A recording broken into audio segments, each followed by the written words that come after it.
Welcome back. We begin in the West Bank, where at least 5 Palestinians were killed today and more than 90 others injured as the Israeli military carried out a raid on the Jenin refugee camp. Well, amongst the dead was a 15-year-old boy. The Israeli army says that 7 of its soldiers were wounded, and the goal of the raid was to arrest 2 militants, but the Israelis faced fierce resistance, and this turned into 10 hours of gunfire and explosions, making it the fiercest day of fighting that the enclave has seen in years. Well, here's what the Israeli Prime Minister Benjamin Netanyahu had to say. We're hitting terror with strength. In recent months, we wiped out and arrested record numbers of terrorists. That's what happened last night in the Jenin area. Our forces killed some terrorists, arrested others.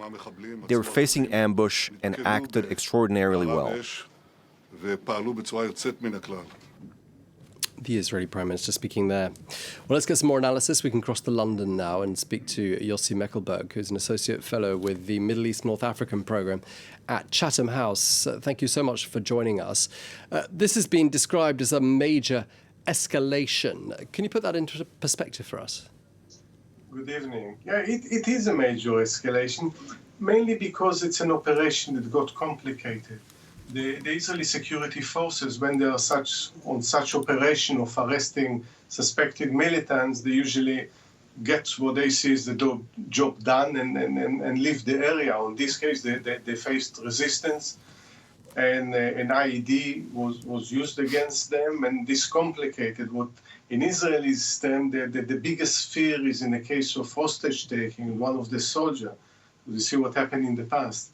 As a result, they used a kind of excessive force, including for the first time, and this makes one of the difference for the first time since the early 2000s and the second Intifada, and a gunship was used, and a missile was fired from a gunship, and of course causing in all this operation around 45 Palestinians injured, many of them civilians, and 5 Palestinians killed. So the conditions that create a room of escalation. If something like this happens, it can get even worse. And there are calls within the Israeli government. It's obviously the most right-wing government in history. They called for a wider operation in the north of the West Bank. But this isn't a one-off, is it? I mean, we've seen this steady stream of intensification of attacks by the Israelis on the Palestinian territories over the course of about 18 months now. I mean, what's the sort of the longer-term thinking here? I mean, is there a plan? And that's exactly the point. There is no plan. It's about damage limitation. What happens in the last 2 years is the emergence of militant groups that are not affiliated with the political parties as we saw in the past among Palestinians, neither the PLO or Hamas. Those are armed groups, rather small groups, whether in the Jenin Brigade or the Lion Dance in Nablus. And they are frustrated. They're frustrated with their own leadership, with the corruption, the ineffectiveness. They are, of course, frustrated with the occupation, and because there is no plan to end this conflict.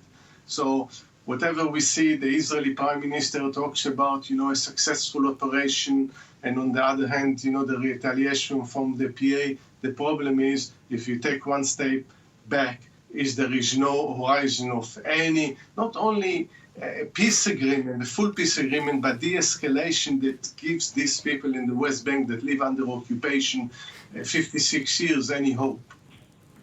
And clearly, listening to some of the remarks that have been made today by different countries around the world, and also previous comments made about previous operations of this nature from other world leaders. I mean, Israel's allies are not comfortable at all, are they, with the sort of the general direction things that are heading in? Yeah, they're not comfortable, especially when citizens are hurt, injured, killed. But the question, what do they do with this not feeling comfortable? They don't do much about it. What is actually the response when Israel is expanding settlements? What's the response when this kind of tragic events and bloodshed is taking place? Are they going to invest in a peace process? Are they going to invest in improving the situation? And the reality, if you look at the international community, they are not invested in a solution. So this kind of statements are coming every time that events like this takes place. But there is not only Israel, the Palestinians don't have a long-term solution.